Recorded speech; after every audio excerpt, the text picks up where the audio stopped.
Harleen, bakit ipinakulong sina Senyor Aguila at iba pang opisyal ng grupo sa Senado? Monica, sinight in contempt nga ng Senate panel si Senyor Aguila at tatlo pang matataas na opisyal nitong Socorro Bayanihan Services Incorporated dahil sa patuloy na pagtanggi sa aligasyong pagpapakasal o sa pilitang pagpapakasal doon sa mga babaeng menor de edad na miyembro ng kanilang grupo. Monica, sa pagsisimula ng pagdinig ng Senate Committee on Public Order and Dangerous Drugs, naging emosyonal ang ilang menor de edad na tumestigo laban sa lider ng Socorro Bayanihan Services Incorporated na si J. Ranskilario o mas kilala bilang Senyor Aguila. Gaya ni alias Jane, 15 taong gulang na sa pilitan umanong ipinakasal noong 14 na taong gulang pa lamang siya. Kwento niya sa pamamagitan ng kanyang abogado bilang interpreter, si Senyor Aguila umano mismo ang pumipili na mapapangasawa nila. Ipinapalista umano ang lahat ng mga babae edad 12 pataas at ipinakakasal sa mga lalaki edad 18 pataas. So, hindi daw sila pwedeng humindi dahil Diyos naman daw kasi ang nagsasabi na yun yung pares nila. Pagkaman sa among kasal, kailangan magdog ni ana pauli. Sunod, pagkaugma ipatawag tanan idang giminjo, diyan na himuon nga counseling nga moingon sila nga kailangan imo na ng kwaon ng imong asawa kay authorize na nimong kwaon kay minjo naman mo. So, after sa kasal, kailangan sila magsiping. At sinabi daw ni Jerence na pwede authorize ka ng kunin or rape yung yung wife mo kasi kasal naman kayo.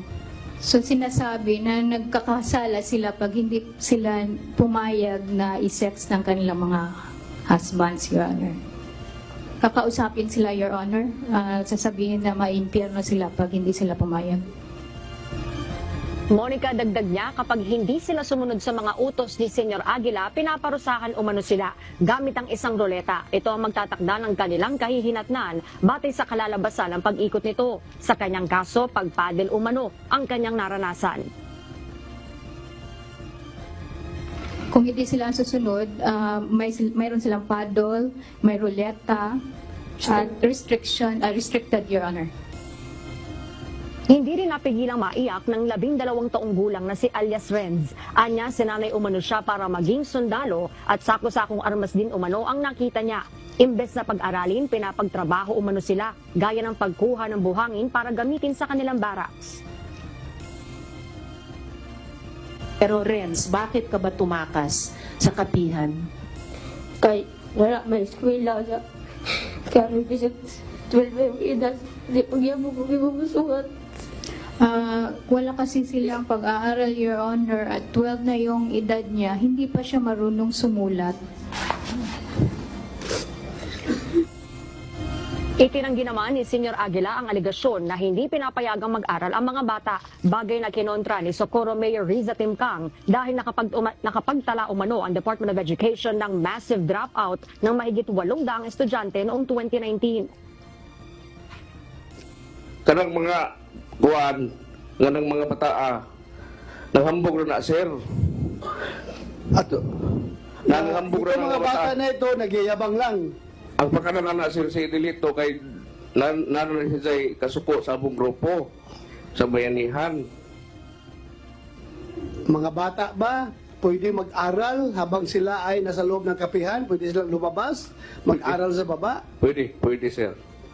Pwede, walang pumipigil sa kanila. Walang pumipigil. Opo. Paano mo ngayon,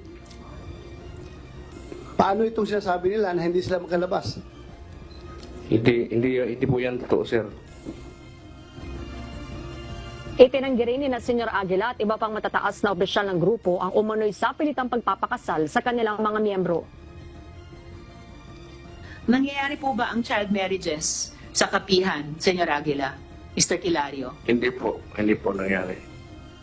Madam Senator, as far as I do not know anything about mayroong ganyan nangyayari sa kapihan. Walang child marriages sa Madam Senator. Kasi po, kung mayroon dapat yung mga parents mismo magko-complain kasi mga anak yun nila. Wala po. Mayroon bang child marriages sa kapihan? Wala po, ma'am. Itinanggi rin ng ilang dating pulis na umano'y nag-awol at sumama sa grupo ang mga alegasyong ng pang-aabuso at umano'y private army. Nanindigan din ng grupo na walang dekalibreng armas at kahoy lamang umano ang mga hawak nilang baril. Kalaki na sweldo ng polis. Sayang. Di ba, bago lang in-increase ni dating President Duterte. Bakit kayo umalis sa serbisyo? Bakit kayo nag-awol? Malayo kami sa aming pamilya, saka kaming mag-asawa, na desisyon na namin na dahil doon sa minsan lang kami sa isang nakakitaan sa pamilya, na isipan ng aking asawa na ako po ay huminto na bilang isang miyembro lehitimo na ngayon. Ang mga pinaratang nila sa amin doon sa kapihan, wala po ang katotohanan. Hindi po yan totoo, Your Honor. Gawa-gawa lang po yan nila, at saka madali lang nilang i-identify kami paratangan kasi dati kaming pulis. Wala kaming ginagawa. Kung umalis man kami sa serbisyo, dahil lang talaga sa pamilya namin gusto namin mapalapit, walang silusan, at happy po kami doon. Ang apo ng founder ng grupo tinuligsa ang tumatawag sa kanilang kulto. On personal note, malaking insulto po sa amin na tinatawag po kami na kulto. They are very God-fearing. They are well-respected po sa community. So kami po, pinalaki po kami ng tatay namin na may takot po sa Diyos. Monica, bukod kay Senior Aguila, kabilang din sa Senate in Contempt at ipinakulong sa Senado, sina Mamerto Galanida, Janet Ahok at Karen Sanico. Inirekomenda naman ng non-government organization na Cebu for Human Rights na magkaroon ng reintegration sa mga miyembro ng grupo at sa mga mambabatas na magkaroon ng batas na maglilinaw sa definisyon ng kulto sa bansa.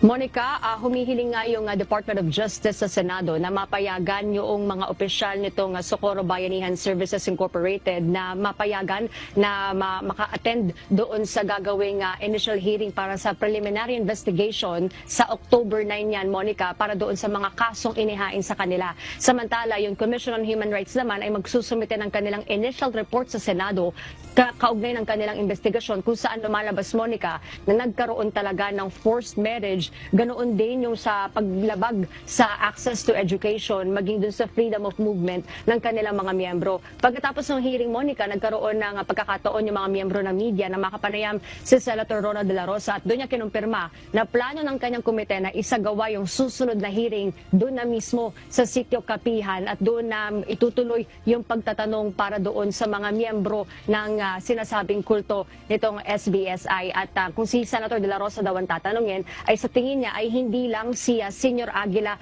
yung pinaka-head nitong grupo sa Surigao del Norte, kundi maaring meron pang mas malaki o mas influence na tao sa likod ni Senior Aguila. At yun muna ang latest mula rito sa Senado. Balik sa'yo, Monica. Harleen, gusto ko lang din malaman, sa ngayon ba ilan ang hawak nila na testigo ng mga menor de edad at kumusta ang kalagayan nila? Meron ba silang natatanggap na tulong mula sa pamahalaan, lalong-lalo na doon sa kanilang psychology, no, Harleen? Napaka-traumatic nung kanila pinagdaanan. Monica, hindi pa natin makukumpirma yung numero kung ilan yung hawak na testigo ni na Senator Rizon Tiveros, pero mga nasa 4 na menor de edad kanina yung nagpresenta dito sa Senate Committee on Public Order and Dangerous Drugs. At kanina rin, Monica, nagkaroon ng intervention yung ilang social workers mula sa Department of Social Welfare and Development at nangako na rin yung DSWD na magbibigay ng psychosocial treatment o assistance doon sa mga bata at maging educational assistance na rin para doon sa mga hindi pa rin nakapag-aral hanggang ngayon.